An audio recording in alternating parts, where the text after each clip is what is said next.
You thought I was done with westerns? Guess again. I'm dressed for the occasion once again. I've even got a gun this time. It's a really small gun, actually.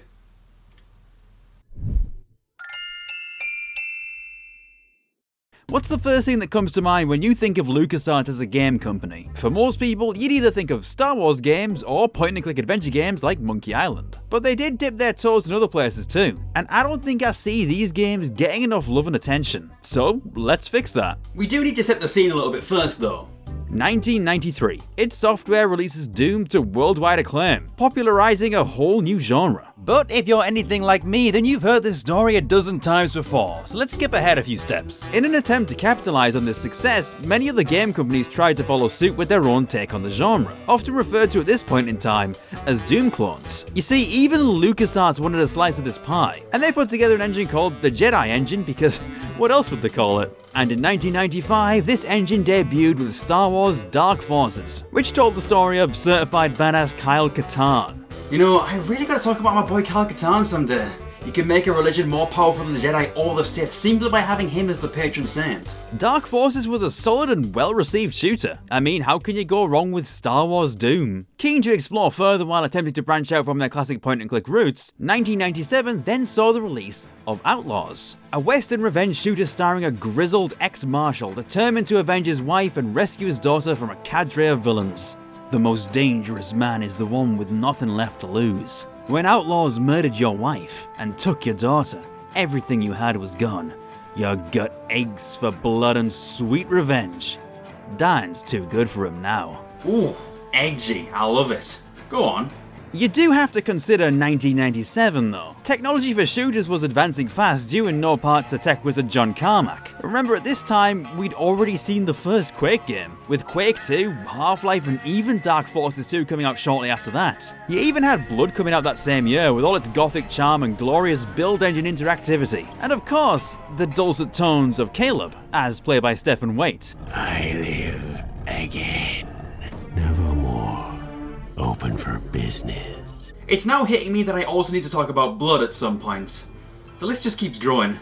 Do you see how easy it is for me to get distracted when talking about Outlaws? It just happened to come out at a time when all these other games were new as well. And next to those, it's easy for Outlaws to look a little bit less shiny, but it shouldn't be underestimated. If you haven't heard of Outlaws, I wouldn't entirely be surprised. Outlaws really slipped under the radar upon release and hasn't developed much of a cult following since then. There are some communities here and there, but nothing on the level of other shooters of the same era. And hey, this all sounds great, so what's the game like? Let's get right into it, partner. Welcome to Outlaws.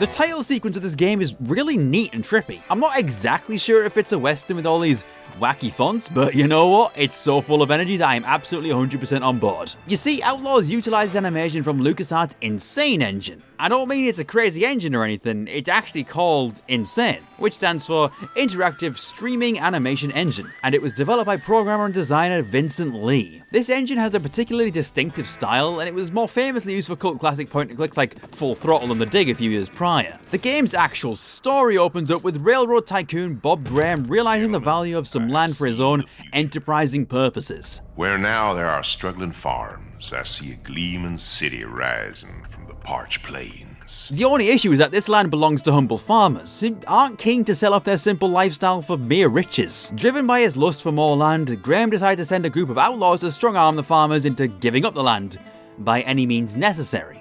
I mean, what is he? A villain from the Yakuza games? Enter former US Marshal James Anderson. He became a marshal to follow in his father's footsteps, who tragically died when James was 11. Let's see if we can find out a bit more from the manual. James took over the job as town sheriff from Sheriff Douterman and was made a US Marshal to help capture the notorious Schaefer gang who were carrying out a string of bank hits in the territory. Wow. I know some people weren't happy with the Double Fine Kickstarters, but it seems a little bit harsh to call them bank hits. Despite the recent disagreement over the shooting of Shifty Stemley and Justin Cracker Graham, Anderson remains in our town a local hero. So yeah, Anderson got in a bit of trouble after choosing to shoot a couple of criminals and retired instead of sticking his ground. Instead, James now lives with his wife Anna and daughter Sarah. And oh boy, they sure do live an idyllic family life. Oh, I sure hope nothing happens to them while James is out on errands. No!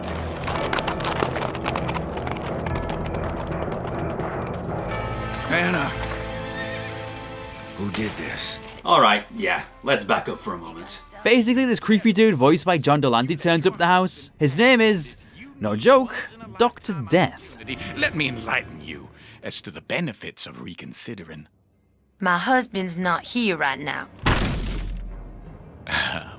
We know that. Dr. Death and his lackeys kill Anna and kidnap Sarah. Though I don't necessarily understand why they needed to kidnap her. I guess Anderson needed some motivation beyond blind revenge, but don't worry, he's got that too. I can't say a fridged wife and kidnapped daughter is the most interesting or original way to start a game, but whatever. I just want to gun down some bad dudes in the Old West. That's the important bit here. And that takes us into the gameplay. Now, your first impressions upon seeing this might be that this game doesn't look great, and it's certainly not the most visually impressive game of its time, but what it lacks in technological leaps, it makes up for with a distinct style. Outlaws maintains the cartoony look of the cutscenes in the gameplay itself, which is particularly noticeable in the first-person hand sprites. The overall cartoony style of the game took a bit to get used to, but I really like it now. Gives it a unique flair.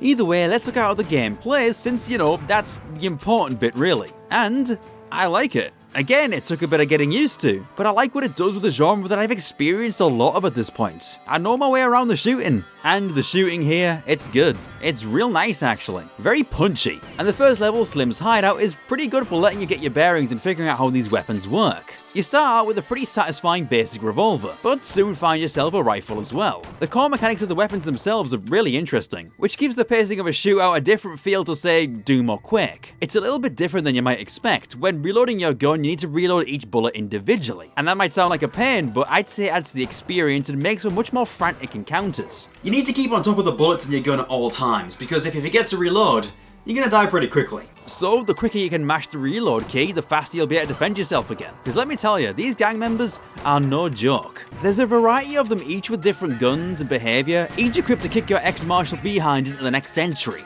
Your health in Outlaws isn't represented by a simple number, but by these heart cards. I'm playing this on the bad difficulty, which I assume is normal, but even here it doesn't take much for those hearts to disappear entirely. You can't just sponge bullets here. Marshal James Anderson isn't a marine fueled by pure rage or an undead gunslinger. He is but a man, and that makes the player as squishy as any other basic enemy in a lot of cases. And if you get caught off guard, it's incredibly easy to lose most of your health or just die right away. Outlaws didn't come to play, you've got to approach each encounter with speed, precision and tenacity. There are plenty of pickups to aid Marshal Anderson in his quest though, from the basic stuff like health and ammo to more unique items. There's the Sheriff's Badge, and I wasn't sure what this did when I played initially, but looking at the manual again, I learned that it allows you to take less damage and dish a bit more out. There's also the boilerplate, which is a reference to that bit in A Fistful of Dollars where Clint Eastwood uses a boilerplate as armour. I personally know the reference because it was in Back to the Future 3 as well, but essentially it plays a similar role here too, making it so you take less damage from the front. Although I have to question why exactly it makes a Star Wars noise when you pick it up. Huh. This first level is pretty simple, but probably slightly more tricky than any first level you'd see from, say, Doom. It consists of a few buildings and a barn, some keys to hunt, and a final encounter with a unique boss, who can especially destroy you in a split second. Oh yeah, every level has a boss encounter at the end in the form of one of the eponymous Outlaws, usually equipped with a higher health pool and some strong firepower. The first boss, Slim, carries a rifle that will either kill you in one shot or severely cripple your health. I can almost guarantee that this guy will catch you off guard the first time you play. It's important to just peek him, jump in and out of cover and shoot him as much as you can, and eventually...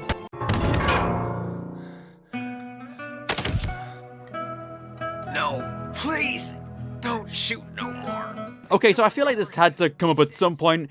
I just have to point out James's arms for a second. What we have right here was what can only be described as the world's lankiest man. I mean, dear God, look at those arms. He's like Mr. Tickle, except armed with guns and vengeance. That is a terrifying mental image. Also, I guess that's why they call him the, long arm of the law, eh?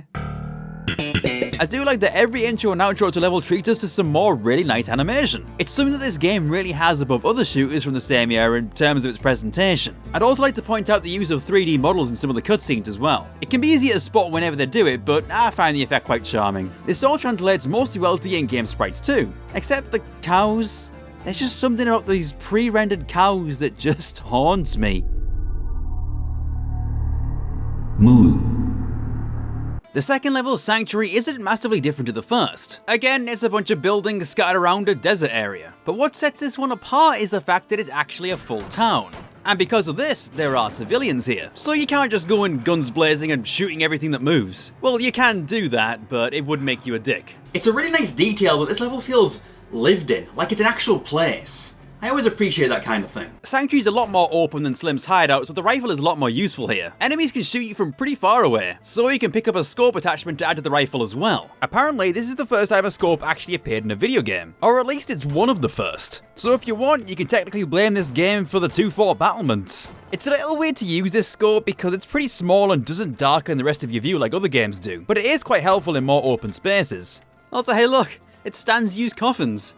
I get that reference. In the town's church, you're also able to find a shotgun. Because, I mean, shotguns are the holy grail of FPS games, naturally.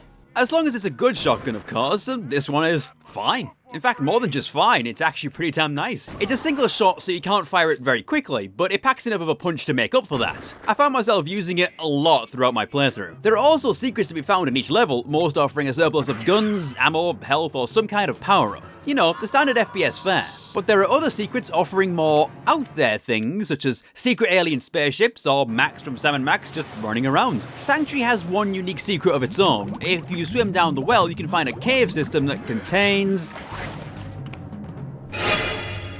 You best be deleting that, partner. Anyway, once you've cleared out enough of the outlaws and liberated the citizens, the level's boss, Sanchez, turns up. This guy has 2 guns, fires very quickly, and isn't afraid of civilian casualties. Prescription?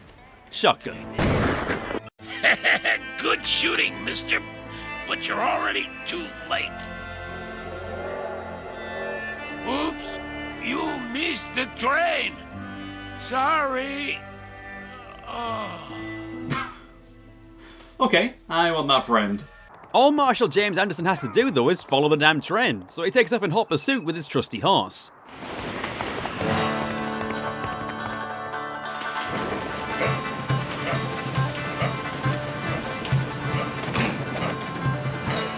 God, this guy is an underrated FPS protagonist. Like, maybe even a bit cooler than Doom Guy. Hello?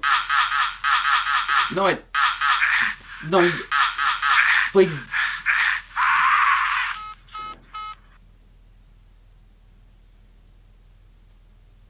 He hung up on me. Also, yeah, we're getting a train level, which is always a treat. Listen, I love a good train level. There's just something about being on a moving vehicle that makes things feel extra dangerous and action-packed. This level, just titled The Train, is a pretty good one too. Understandably, it's a much more linear level, taking you back and forth, unlocking doors with keys, some containing more keys that you need to advance, and others containing secrets, including doctor's bags. Oh yeah, here's something that's a little bit similar to the build engine shooters of the same era. Usable items. You've got stuff like healing items, the aforementioned keys, crowbars to open doors. All of these are stored in your inventory to use at the opportune time. The system you use to select each item is a little bit unwieldy to use, but it just about works. You can actually see early on in the footage that I didn't even realize it was a thing and kept using my healing items by accident when opening doors, which isn't ideal. I kinda wish the system was implemented a little bit better. This train level isn't too hard compared to the last two, honestly. Funneling these enemies makes them easier to knock down, especially when you find the... oh baby. Had enough yet? This thing feels exactly as it should, and it hits just right. Let's be real, this game would not have felt complete without a sawn-off or double-barreled shotgun. And let me tell you a secret, it has both of them. But not yet. So back to the train. There's a part in this level where a few guys ambush you, shooting you from the front and from behind while on top of a train car. It's a pretty well implemented trap and quite fun to deal with. I think part of me just really likes this because you can send a guy careening off the edge. Oops, you missed the train. Sorry. Well, now that we've got a spare moment, let's talk about the music. Composed by Clint Bajakian, a regular composer for LucasArts, the soundtrack borrows from Ennio Morricone classics to really nail that authentic spaghetti western feel. Every single song is great at evoking a different mood, yet they're all distinctly appropriate to the genre.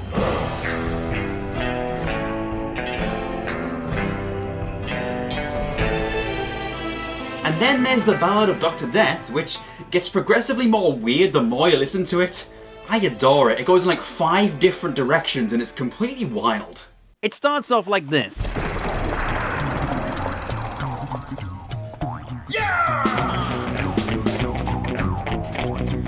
And continues in a pretty average Western affair.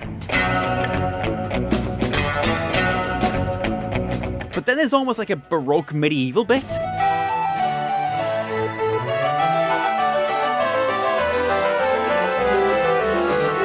And then they go back to the previous bit, throwing in a little bit of organ.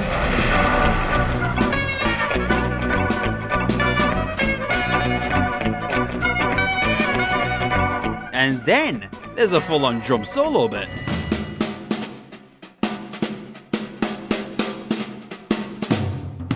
And then, after all that, it starts going.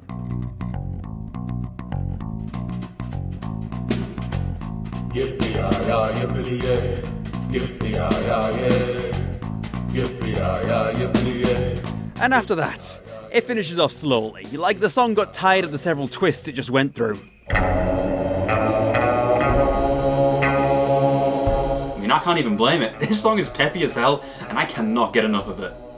I've linked it in a card for you. Tell them Papa Scarf sent you. Then sit back and enjoy the trip. Anyway, back to the train. We crack open the final door to fight the boss and...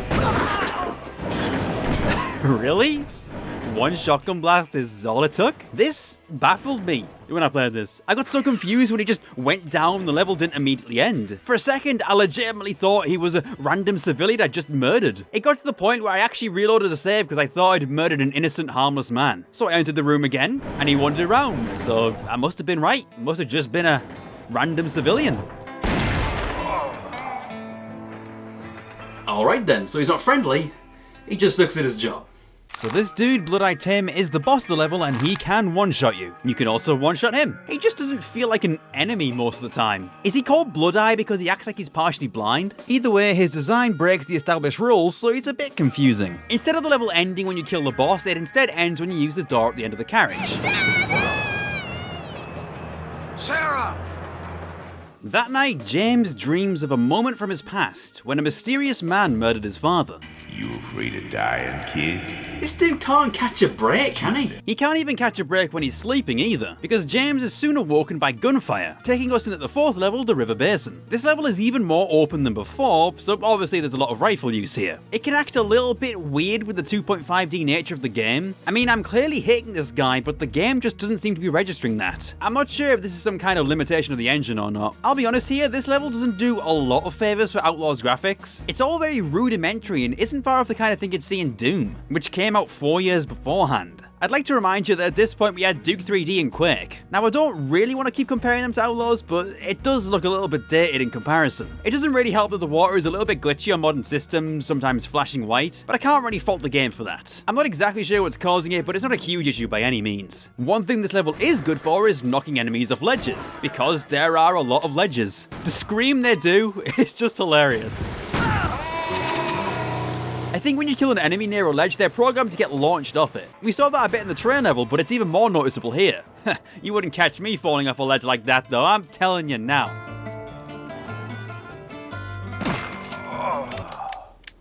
Why would you do this? That's just mean level design. The hole was camouflaged, and I was admiring the scenery while I had a spare moment. That was just cruel.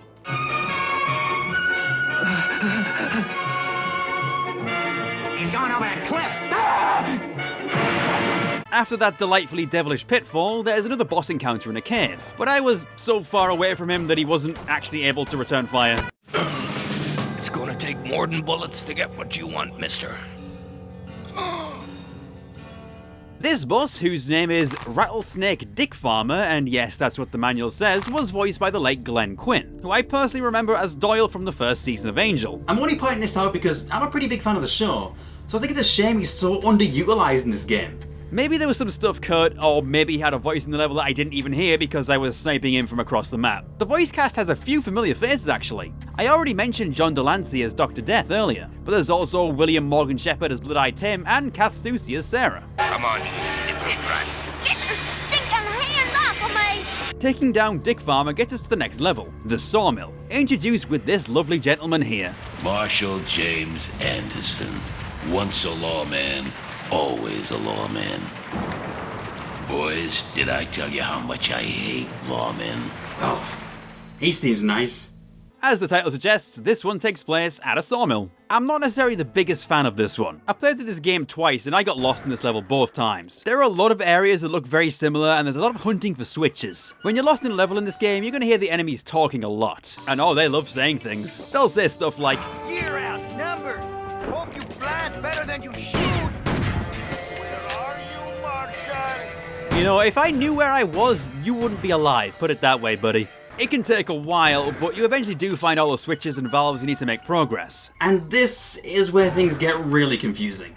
There's a complex of water tunnels here, and you need to find a number of gears to fix up some machinery. The problem is, this is just so disorienting. It's easy to forget how to get to each place, and the first time I played this, God, I had no idea what I was doing. I kept seeing these levers on the walls of the tunnels, which I assumed would open up new paths. But no matter how much I tried, I couldn't consistently press the use key on them. I had to fight against the water current to sit there and mash E. I tried and gradually got more and more nauseated and confused. I actually started to feel a little bit sickly. I pretty much never get motion sickness when playing games, but I was really feeling it here. Especially with the game warping slightly whenever you look up and down. I mean, whatever, that's a 2.5D game thing. It's not a flaw, but it definitely didn't help. What also didn't really help was the Ballad of Dr Death coming back to be the soundtrack of my nausea and confusion. It's a thing.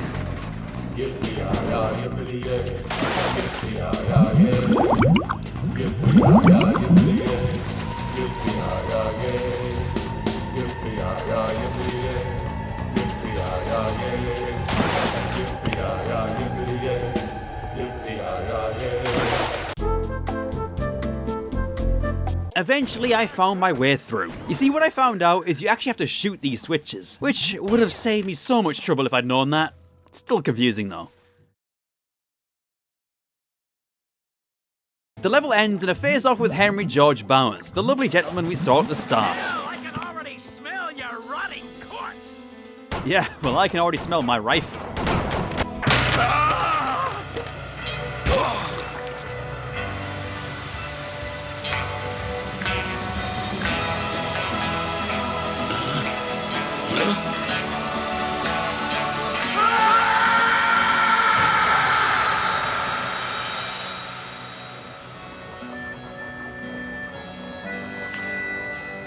Too bad. I was hoping we could talk.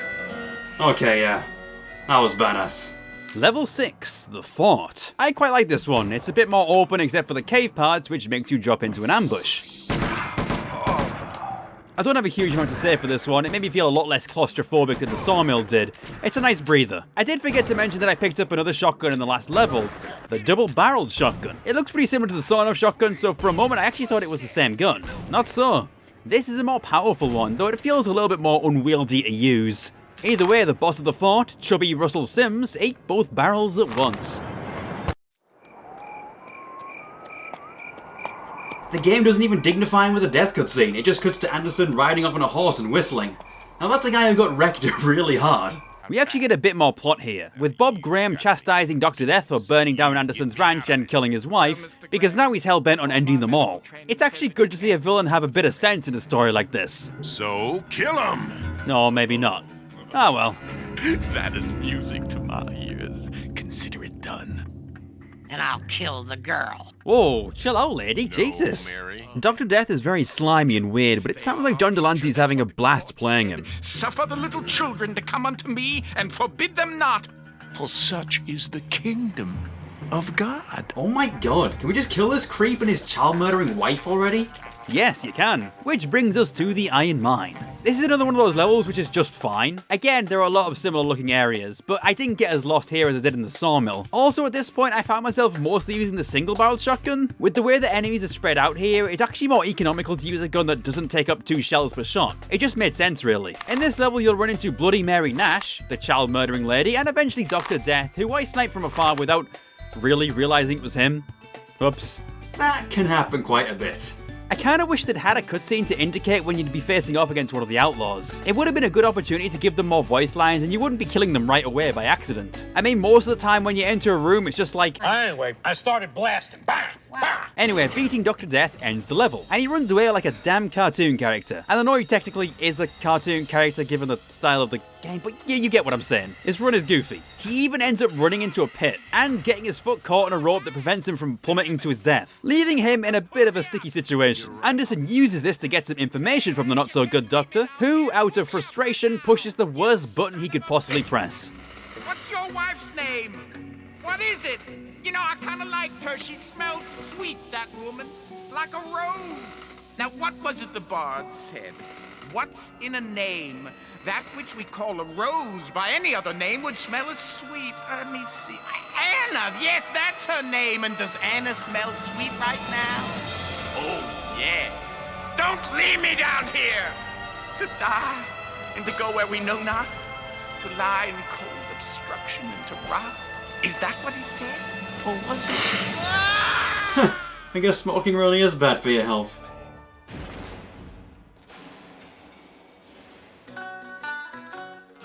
I love the little ditty it plays too. A fitting end for a truly loathsome villain. The penultimate level, The Cliffs, has us taking on Chief Two Feathers, who totally isn't a Native American stereotype. This level is quite a challenge, but a fun one. Lots of enemies and, well, I don't know where he's going. But yeah, this one has it all. Lots of enemies, rivers, cave systems, even puzzles. Plus, there's a lot of verticality, and it really feels like you're ascending a mountain here using a complex set of caves. I gotta say though, this is another fun one. Once again, the music is absolutely great. This soundtrack does not disappoint for a moment.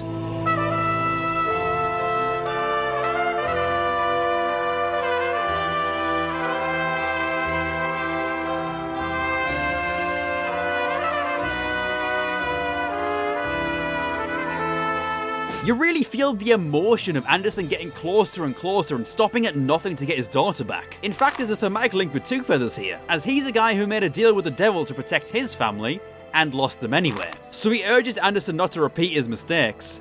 I killed for my children, but it made no difference. You're lucky, mister. Your kid's alive. And that takes us to the final level, featuring a showdown with Bob Graham. So you can take this as a spoiler warning, skip to this point here, if you don't want to hear them.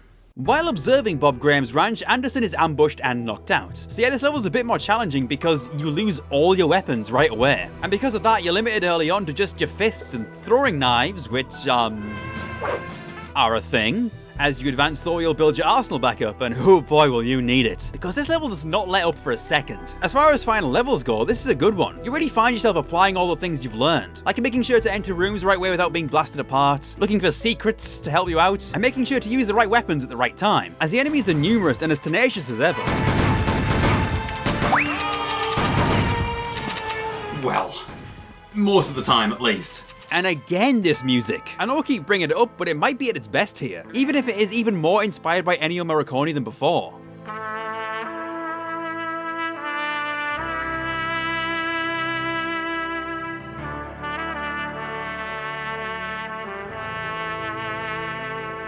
I should note here that the music was actually composed by an orchestra using real instruments, which was apparently a bit unusual at this point in time. That's probably why this soundtrack works so well, honestly.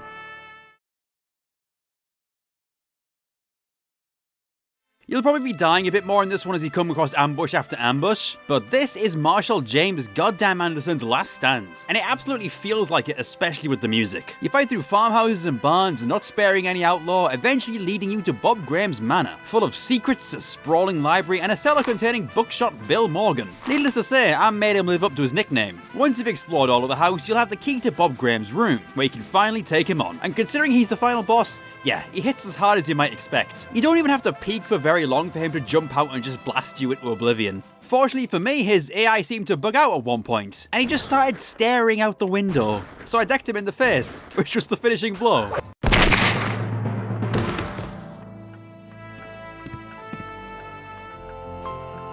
Sarah. When James goes over to hug his daughter, the villainous tycoon gets back up and points his gun, and the penny drops as it reveals what he did in the past. You afraid of dying?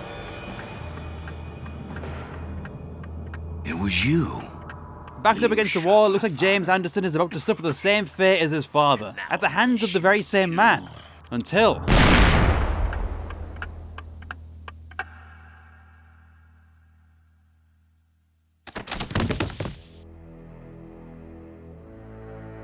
Damn, Sarah didn't even hold back. You know, I would say that's bound to leave some childhood scars, but I suppose it's better than losing both parents in a short amount of time. I don't know.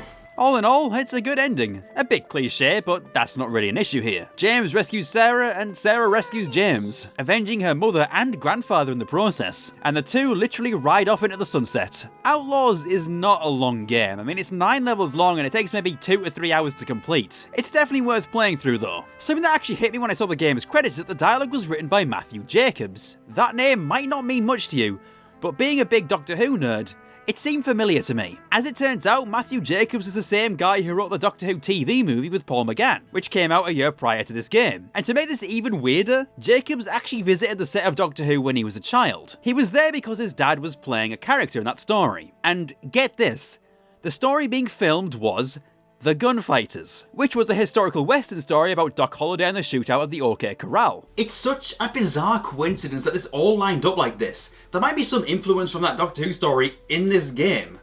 It's interesting. I mean, at least it's interesting to me. I suppose I'm not that interesting, so... If you want some further fun in this game, there are some extra missions to delve into. I played a little bit of them myself, but I didn't go all the way with them. Either way, it's just more Outlaws levels, and you know what? They're pretty fun. Oh, and there's a multiplayer mode. Admittedly, I haven't played it myself, but it looks like there are still some dedicated communities floating around who really love the game. I always find that really cool to see. So it was clear that while the community for this game may have been smaller, there was still a significant enough following for fan-made content. And hey, if this video reaches any pockets of the remaining Outlaws fandom, I see you guys, and I think you're pretty cool. The core experience of Outlaw's story is one that I really enjoyed. The animations and emotion behind it more than made up for the lack of technical prowess. I just wish there were more cutscenes. There was a great cast and they weren't always well utilised. And while not all the levels looked that great, there's a good variety in how they played. There were never 2 levels that felt exactly the same, which was refreshing. Each one was distinct, it kept me on my toes and had me using different strategies for each one. I mean, you're not going to play the train level the same way you do the cliffs. You're facing up against very similar enemies, but you have to use slightly different guns to take them down.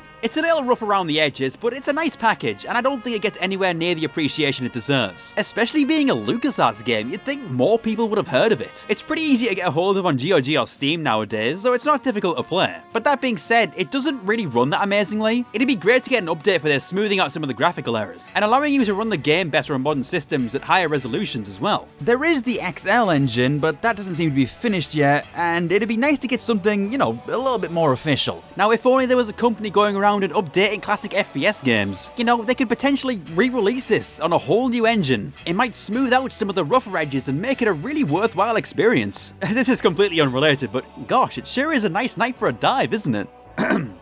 Hashtag bring back Outlaws. In the meantime, I'll leave you with a piece of advice. Don't miss the train, or you'll be sorry. I mean, I don't know how to end videos, what do you want me to say?